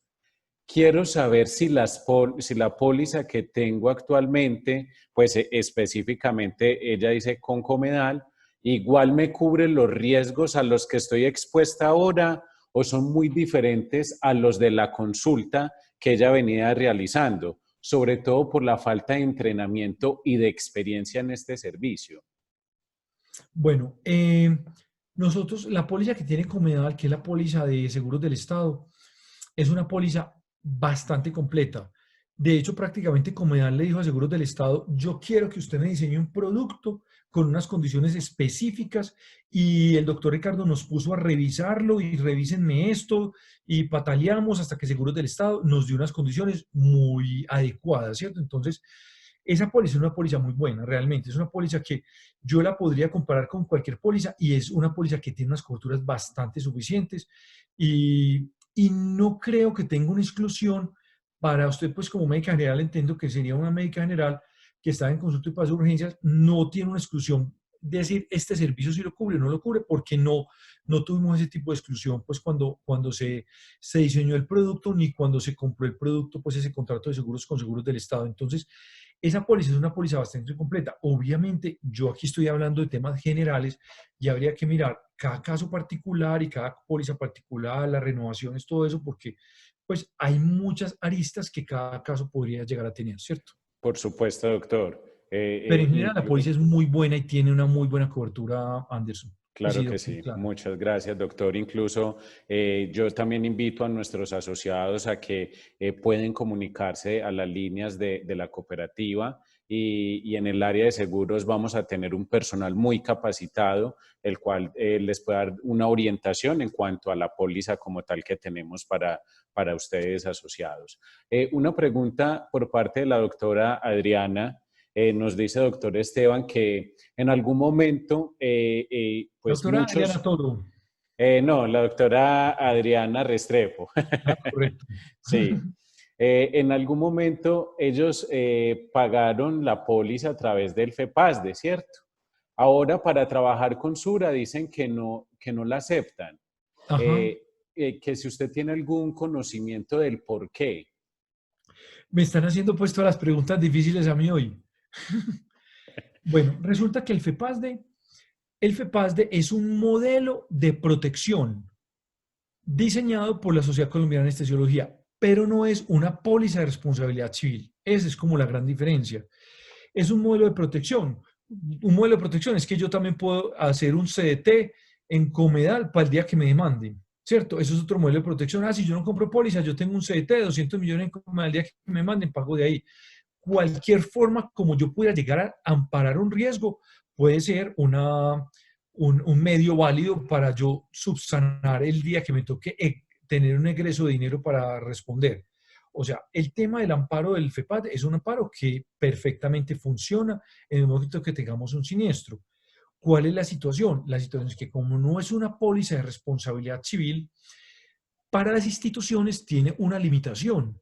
De hecho, yo que estoy en la organización donde estoy también la vivimos, y es que la póliza de responsabilidad civil cubre al profesional, pero yo como institución no puedo acceder a un amparo cuando yo soy demandado como institución. Y por eso es que Suramericana dice, no, yo no acepto. ¿Por qué? Porque en su momento la cubre usted, pero no cubre cualquier demanda que yo tenga como institución por el hecho de su ejercicio.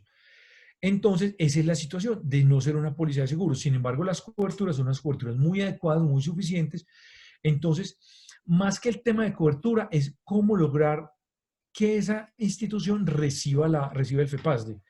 De hecho, eso ha sido una situación bastante compleja y yo a los especialistas sobre todo les he aconsejado, los que tienen FEPASDE, de todas maneras compren la póliza de responsabilidad civil adicional, no solo por este problema de que no se la reciban, sino porque es tanta en este momento la reclamación que cualquiera de los dos puede llegar a ser insuficiente.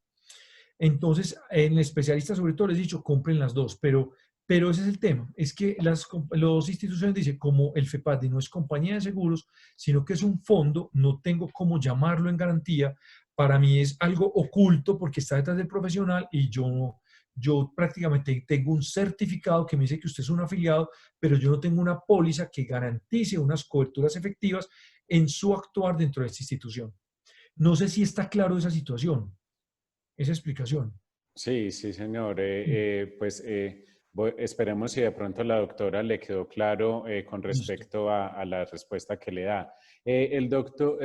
Tengo también otro asociado que me dice, soy médico pensionado los últimos 15 años como médico administrativo. Sigo pagando mi póliza. ¿Continúo adquiriéndola cada año o no es necesario para el doctor? Sí, es necesario, totalmente necesario, porque tanto en nuestra actuación asistencial como administrativa podemos generar daños.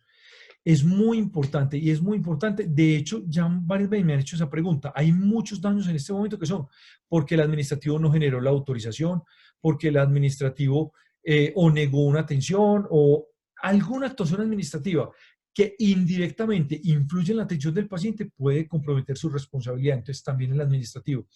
Yo sí quisiera, es como con Comedal, y a raíz de esa pregunta es que pues, lo podemos revisar también con el doctor Ricardo, pues y con Seguros del Estado, que es la aseguradora actual, es si ellos nos están pidiendo que notifiquemos la variación en el estado del riesgo del profesional. Es decir, que si ese profesional estaba en la asistencia y pasó al administrativo o viceversa, Seguros del Estado, de pronto una tarea ahí, Anderson, para que la revisemos con las personas de seguros, si Seguros del Estado nos va a exigir que hagamos esa notificación, porque sí sería bueno, al menos a través de un correo electrónico, notificar para que en el futuro la compañía de seguros no diga, es que como usted cambió de rol profesional y ya no es asistencial, no haya cobertura. Entonces yo sí quisiera consultar eso con Seguros del Estado si hay la exigencia de notificar la variación del estado del riesgo. Ya aquí tomé nota, doctor, de la tarea que me dejó para nuestro próximo encuentro y también a nivel particular ya me comunicaría con usted, doctor, también. Listo, Anderson. Sí, hasta el momento estamos al día con nuestros asociados. La doctora Bueno, Adriana le dice que le quedó muy clara la explicación con respecto a su pregunta. perfecto, listo. Bueno, compañías aseguradoras, ya hablamos pues del tema de las compañías aseguradoras, un tema muy difícil de aseguramiento, una tendencia de resultados. Ojo que aquí vengo, una tendencia, la jurisprudencia ordinaria y sostenida es que somos obligaciones de medios, pero ya empiezan, como les mencionaba, algunos casos de aquel paseo de la muerte, que cirugía estética, que odontología, algunas situaciones a comprometer con resultados, para que tengamos claro eso. De hecho, en temas de psiquiatría, hay unas situaciones complejas y es que en las instituciones hospitalarias, por ejemplo, el Hospital Mental, Sameín, esas instituciones que tienen, pues sus pacientes son pacientes con algún trastorno de salud mental, la jurisprudencia les ha impuesto unas obligaciones adicionales y son las obligaciones de seguridad que sí obligan a un resultado. Es decir, si ese paciente en el mental salió por una de esas mangas corriendo y se saltó la malla y se voló, ahí vienen unos resultados. Es que usted, el hospital, tiene que tener unas condiciones para que el paciente, dado que no tiene su capacidad de discernimiento, no cometa esos actos. O que abrió para bañarse y se quemó porque el agua estaba súper caliente. Es esas obligaciones que empiezan a generar temas de seguridad y temas de resultados. Ojo con eso, que en algunos campos ya empezamos a ser entendidos desde la jurisdicción como obligados a generar resultados a los pacientes. Bueno, tenemos una tendencia clarísima, responsabilidades institucionales. Ya los pacientes, como les digo, no demandan a la doctora Clara o a la doctora Natalia. No es lo común, aunque lo pueden hacer. Todo se está volviendo demandas institucionales. El paciente demanda el aviso. Entonces, si fue atendido en el Hospital General, demanda al Hospital General. Si fue atendido en el Hospital Marco Fidel Suárez, al Hospital Marco Fidel Suárez, en las Américas, en Las Vegas, en donde se ha atendido, normalmente no buscan al profesional. Normalmente lo que están haciendo es de una vez al aviso.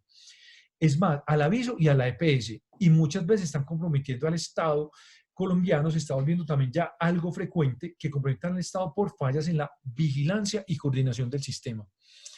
Entonces, va a ser una tendencia el tema muy institucional. Además, porque el paciente, yo que voy a demandar a la doctora Natalia, no sé si tiene un peso, si tiene carro, casa, cuánto de gana. En cambio, la institución, ahí está la institución que es la que tiene que responder. Entonces, hasta el abogado dice, facilitemos eso. Pero hay una situación, la institución internamente puede hacer el llamamiento en garantía a la doctora Natalia, a la doctora Clara. Es decir, la institución recibe la demanda del paciente Belarmina Pérez por una presunta falla en una cirugía ortopédica. Pero ¿qué sucede? La doctora Belarmina Pérez no fue atendida por la institución, porque la institución es un ente abstracto, es una figura de ladrillo. Siempre va a haber detrás de una atención una persona natural. Entonces la institución lo que hace es un llamamiento en garantía a la persona que hizo la atención, que es como una demanda dentro de la demanda. Y le dice, venga para acá, doctora Natalia, usted fue lo que la atendió para que usted dentro de este proceso salga a defender el acto médico. Bueno, tenemos el punto 6, yo ya lo mencioné, carga de la prueba invertida. Eso es lo que llamamos carga dinámica. Les contaba pues de la situación que me pareció un poco compleja pues de la Universidad de Antioquia, que haya salido con que apliquemos la carga dinámica, porque la carga dinámica implica más peso en los profesionales de la salud para defenderse y alivianar la posibilidad del paciente de demandar, porque prácticamente lo está eximiendo de tener que probar esa situación que le sucedió y de tener que probar la culpa del profesional.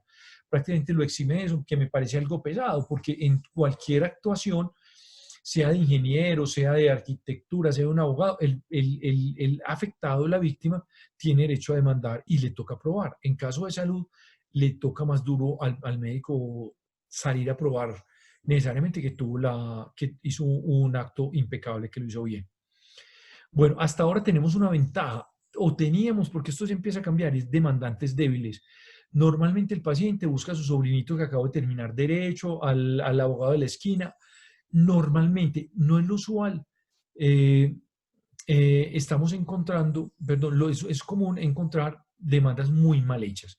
Entonces, no las ganamos ni porque nosotros seamos juiciosos o buenos, sino porque esas demandas muy débiles son personas que no saben, abogados que no saben estructurar una demanda, no saben de salud, no saben leer una historia clínica, pero ojo, eso está cambiando. Ya los pacientes empiezan a buscar abogados que sepan, o los abogados empiezan a asesorar de médicos para estructurar una demanda bien hecha. Entonces tenemos que estar muy juiciosos porque ya las demandas las empiezan a hacer mucho más elaboradas, con peritajes médicos previos, entonces ya no nos estamos enfrentando a demandas débiles, sino algunas muy bien estructuradas. Bueno, tenemos unas aseguradoras pues que obviamente objetan muchísimo. Tenemos, por ejemplo, objeción, es que no firmó el consentimiento informado el profesional. Yo les digo, pero si la norma no exige que el profesional firme, no, es que tiene que ser el profesional para yo poder validar que sí ese paciente tuvo a alguien que le explicó. Entonces se nos empiezan a volver cada vez más palitos en la rueda para hacer una defensa adecuada. El panorama actual, también muchos profesionales, eso se los voy a mencionar más adelante, cuando les llegue una reclamación no corran a notificarse de una vez, nos están poniendo también en aprietos, porque de una se estresan y se va el médico para el juzgado. Ah, que tengo una demanda en el juzgado quinto civil. Y ahí mismo pide permiso y se va por la tarde para ver qué era la demanda y se notifica. Esa notificación nos perjudica mucho porque acelera mucho el proceso de, de, de contestación, nos estrecha el tiempo para poder responder. Bueno, a quienes hagan docencia, pedir por favor también que les amparen el tema docente, que también tenemos casos de docentes y no habían pedido en la póliza, entonces viene la objeción de la compañía de seguros porque el error ocurrió en ejercicio de una actividad docente, más no en una atención pues, directa como médico independiente pues, o institucional. Bueno, tenemos también la conciliación como un elemento que hasta hace también por ahí unos 10 años, y les care pues con el FEPADE tenía una política muy conciliadora, eso lo hemos disminuido mucho. ¿Por qué razón? A pesar de que el médico se estresa mucho cuando le llega una demanda, no podemos tampoco arrodillarnos tan fácil y conciliar fácil. ¿Por qué? Porque estamos generando también un público o unos pacientes potencialmente demandantes porque empiezan a ver en el sistema de salud una fuente de enriquecimiento y esa no es la idea, de que yo voy demandando y a cada uno que vaya demandando me va dando un poquito porque concilio facilito porque el médico se muere de susto o el médico no quiere enredarse con procesos judiciales o le da pereza estar yendo a audiencias, entonces más bien prefiere, vea, yo le doy 5 o 10 millones y quíteme esa demanda y se la quita, entonces así le va a hacer con todos. Entonces somos muy críticos con el tema de la conciliación. Miremos cada caso si efectivamente se justifica conciliar o si más bien nos vamos a hacer un proceso y defendernos en franca lid que el acto médico fue bien realizado. Como les decía, estamos frente a un panorama de un ejercicio defensivo. Tenemos definitivamente que tener herramientas para defendernos posteriormente con unas buenas anotaciones, un buen registro. Esa es la principal, un buen registro. Y por último, unas defensas técnicas. Defensas técnicas, ¿a qué vamos?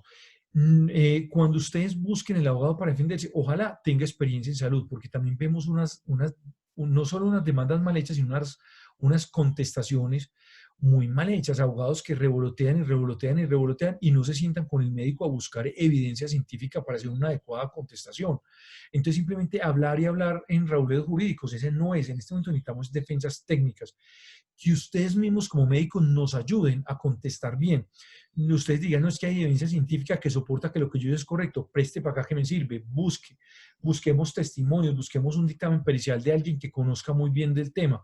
Es decir, la defensa cada vez más técnica. Entonces es bueno buscar quién hace la defensa, pero que conozca muy bien también el campo de salud, que no sea el abogado que les mandó una compañía de seguros, que es el que defiende choques, y que acaba de salir del tránsito de defender una audiencia de un choque para irlos a defender a ustedes, porque realmente no tiene un conocimiento muy especializado del tema de salud. Bueno, yo voy a recibir como las últimas preguntas y dejamos hoy por acá y ya para empezar este tema lo hacemos dentro de 15 días. Por ¿Listo, supuesto, Camilo? doctor. Muchas gracias. Tengo preguntas, digamos, muy puntuales, los cuales pues, nos han venido compartiendo nuestros asociados en el chat, incluso pues en el espacio de preguntas y respuestas también invitamos a los asociados a que también nos dejen algunas inquietudes. Hablando precisamente de todo lo que tiene que ver con la póliza de responsabilidad civil, y pues en la parte de cubrimientos. Nos pregunta la doctora Estela, ¿cuánto tiempo después de que ella se jubiló por su ejercicio médico debe seguir pagando la póliza? Bueno, depende de la modalidad de la póliza que tienen, ¿cierto? El paciente tiene 10 años para demandar, ¿cierto? Si la modalidad de la póliza que tenía es modalidad claims made, eso pues yo les voy a explicar más adelante, debe pagarla hasta 10 años después, seguirla cubriendo. Si la modalidad es sunset, la modalidad solo le cubre hasta 2 años después de jubilada. Es decir, esos 8 años posteriores los tendría que cubrir la doctora de su propio bolsillo y llegar a tener una reclamación. O si es una modalidad ocurrencia, no tendría que volverla a pagar porque la modalidad de ocurrencia es todo lo que ocurrió durante la vigencia de la póliza, independiente de si la tiene vigente al momento de la reclamación. Dependiendo entonces, todo depende de la modalidad de la póliza que tenga. Si es el FEPADE no tiene modalidad de póliza porque, como les decía, no es un seguro, va a tener cobertura hasta todo el tiempo que el paciente tenga para demandar. Doctor, con respecto a aquellos pacientes que pasan los 10 años y demandan, ¿es válida o esa demanda ya caduca? Esa demanda se presenta por fuera de un periodo que se llama la prescripción y por lo tanto, al presentarse por fuera del periodo, esa demanda ya no tiene prosperidad si es por fuera del tiempo. Perfecto. El doctor Jorge Alberto nos pregunta que, a ver, un equipo ideal de revisión de demanda debe estar integrado por el abogado, pero también por médicos que manejamos el tema médico-legal. ¿Qué tal le parece esa apreciación del doctor? Muy buena, me parece muy buena apreciación. ¿Por qué? Porque uno a veces se sienta con el profesional para que nos ayude a responder y el profesional sí tiene un sesgo, ¿cierto? Porque tiene un sesgo por defender su acto médico. Entonces es muy bueno estar apoyado por otro profesional que sepa el tema médico y que sepa el tema legal y que también permita morigerar un poco ese riesgo, ese sesgo y nos ayude de pronto a tener una visión más objetiva, porque es natural que el médico que participó en el acto pues siempre va a tender a defender su acto, pero también tenemos que mirar las debilidades que tuvo esa conducta y eso nos ayuda a verla una persona que no participó de ella, que puede ser un médico con conocimientos legales. Muy bien. Y hablando, doctor, de las pólizas como tal, ¿qué opinión le merece, le escribe el doctor Eduardo, la póliza de concurrencia del convenio de SCARE y Seguros del Estado, que es Ah, complementaria al sí. FEPASDE? Sí, esa póliza me parece un muy buen complemento. Esa es una póliza que la regala el FEPASDE por el primer año y después se sigue pagando. Es una póliza, pues es un muy buen complemento también y también es de seguros del Estado. Ujú. Perfecto. No tenemos más inquietudes, doctor. Listo, ¿no? Muchísimas gracias, Anderson, y Entonces, muchas vamos. gracias a todos ustedes. Perfecto. Vamos entonces a ir cerrando. Por aquí la última del doctor Rubén Cuervo nos dice qué porcentaje de demanda pierde el personal médico. Mándele muchas saludos al doctor Cuervo, viejo conocido. Sí, Bueno, sí. en este momento tenemos un porcentaje de pérdida. Yo pienso que alrededor, la estadística más consolidada en el país la tiene la SCAR, alrededor del 5% o un poco menos. Es decir, el 95% de los procesos se ganan. Tenemos esa Perfecto. ventaja tan grande hasta el momento.